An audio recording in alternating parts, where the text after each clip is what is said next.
Hi, everybody. Hi, Dan. Hey, Dan.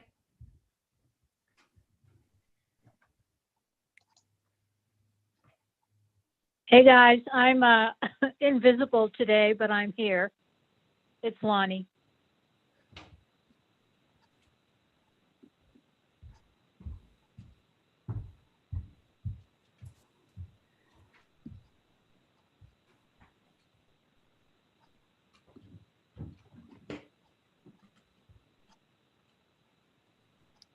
Lonnie, are you calling in from someplace interesting or just not your computer? Just not my computer. I'm still working on that project, and they used my personal laptop to see if I could get into the county's secured internet, which I was able to finally, but so now it messed up all of my settings. Yes, of course it did, right? Oh, I'm just so excited about that. I can't believe it.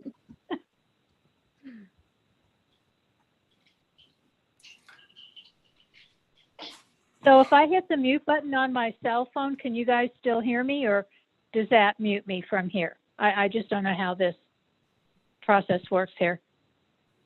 That should mute you. Yeah, that's what I would assume. Okay.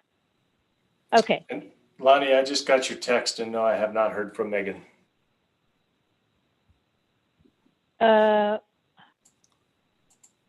Megan Ziegler.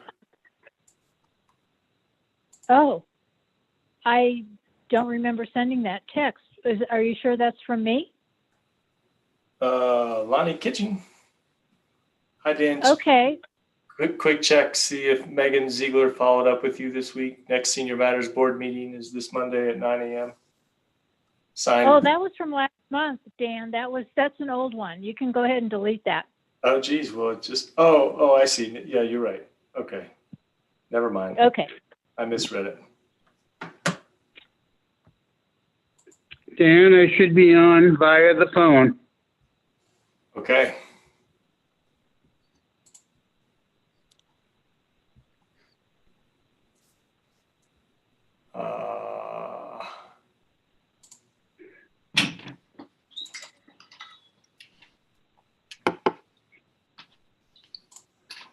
See, we got 1, 2, 3, 4. Everybody, looks like we are good to go.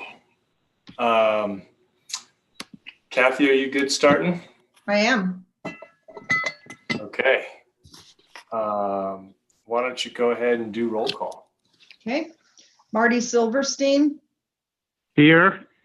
Dan Richardson, Here. Heather Henry, Ben Baumfock, Here. Lonnie Kitching, Here. Luis Llanes, Here.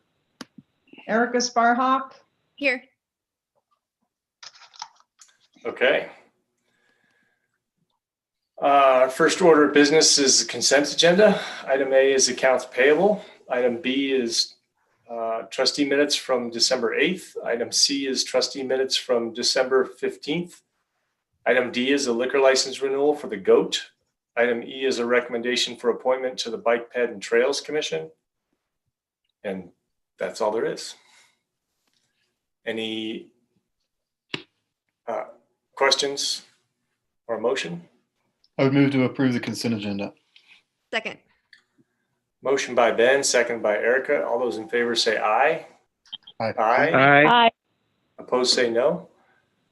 All right, motion passes. We also probably makes sense to talk about the letter.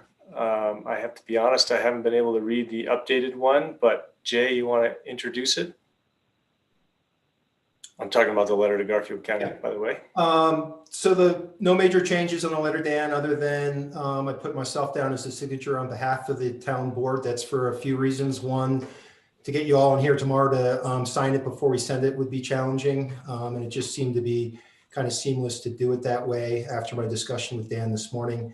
Other than that, Lonnie made one minor change, and that was to reference the bill which was passed, stimulus recovery funds, which were passed last night.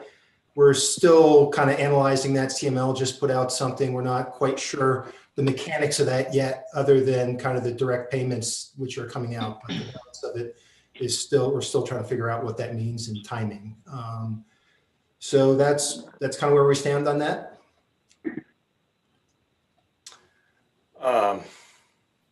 My thoughts were to, well, first I thought that this was a letter that would go public, and I just felt like if I was in their shoes, I would much rather someone call me about the second issue, meaning, how they were responding to the state's requirements. I thought the part about partnering together, that makes a lot of sense, and I think it's a great idea.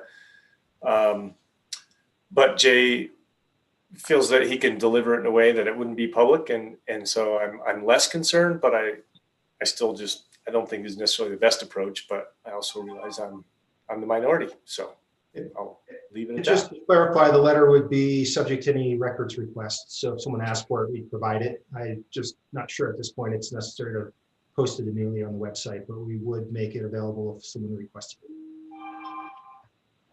I mean, can I ask a question there, Dan? What's our reluctance about it being public? I feel like we need to publicly say we should follow the state's health guidelines. I feel like that's completely uncontroversial. I don't. I think it's just, I just think that it would be better received if it was a personal communication than a letter. I feel like it's more of us making a point rather than trying to change a course of action. And I just don't think it's not necessarily, I don't think it's effective, but that's the only reason. I don't think it's wrong for us to do or whatever, but I just don't think it's effective. Well, I'd say I share that concern. I don't think it's going to change the course of action here. But my understanding is that the county's been mostly hearing from people who are saying, leave us open, don't follow the state.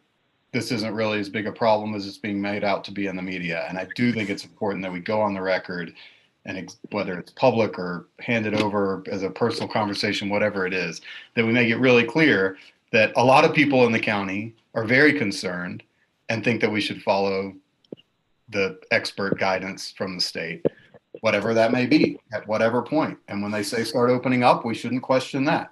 We should follow the guidance throughout. It seems that it's important that they get that message, even if it doesn't change their decision on whether to continue to say that they're in orange when they're in red right now.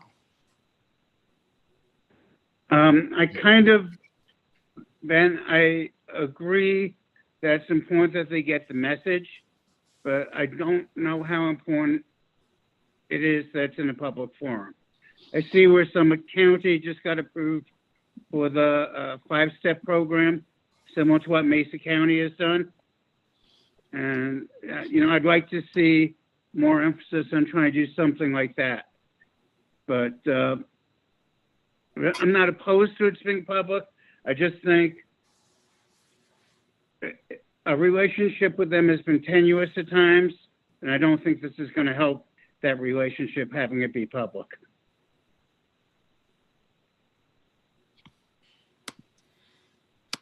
So I do think that it's important that the board is behind this. So I don't think we necessarily need to vote on it. Is there at least a majority of the board that agrees that the letter should be sent? Heather says yes. Okay. Any modifications before it gets sent? Okay. I asked Jay, I don't know if Jay offered or I asked, but just because I don't feel, super supportive of it, I kind of said I want to weasel out, and I'd like you to send it, Jay, on behalf of the board instead of from mayor, because it just didn't feel sincere. So that's why he made that modification. Is everybody okay with that? Yeah, that's fine. It wouldn't be the first time. It's not like this is some crazy workaround, but I just feel like this is a message from the board, not from me, the mayor. Although I'm part of the board and I'm not going to disown it because I support the decisions that the board makes. So I just want to be transparent about that. Okay. All right. Any questions on the minutes or anything else? Oh yeah, Erica. I sent an email, right, and I apologize, it was at 5 o'clock, but it was a follow-up from an email we got from Alan Harvey a couple weeks ago. I'd have to look and see.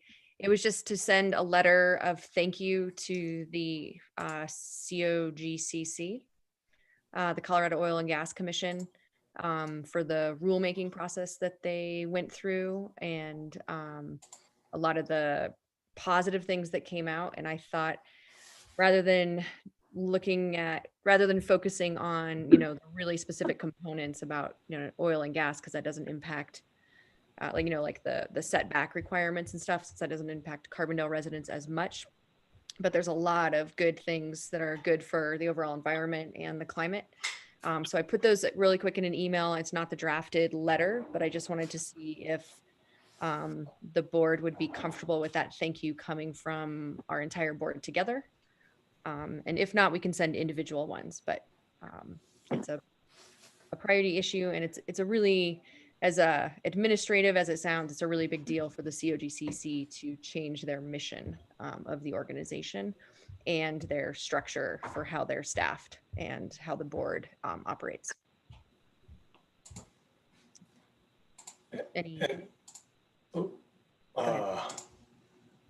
I will also chime in that I talked to Erica about this, and kind of counter to what I just said. It's not counter, but that I recognize that this could impact our relationship too. But I feel like this is an issue that, we've had unanimity, and it's a thank you note. And we're not trying to snub the commissioners. We're just trying to thank the organization. So I felt like it's fine if it comes from the board.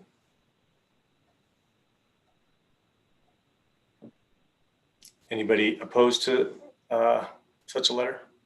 Okay. No, I thought it was great, and that I'm assuming, especially if it's around the bullet points that you had put in there, Eric. I fully support it individually, and as long as the rest of the board was on board, it coming from all of us. I think this especially represents Carbondale too. I think a lot of our community would be very strongly behind this. Great. Yeah, thank you, Erica, for bringing it up and getting everyone on the board for supporting it. I think Alan's done a lot of work on to really help push this forward. So. Okay. Well, thanks for doing that, Erica. Yeah. And with that, I think we're adjourned. Have a Merry Christmas, or at least a Christmas break. And thanks everybody for meeting on the 22nd. Have a good holiday, everyone. Have a great Happy holiday. holidays. Merry Christmas. Happy New Year. My kids are excited. Dan, I may not be here for the first meeting in January. Okay. But Okay. I'll keep you posted. Thanks, Marty. Peace out.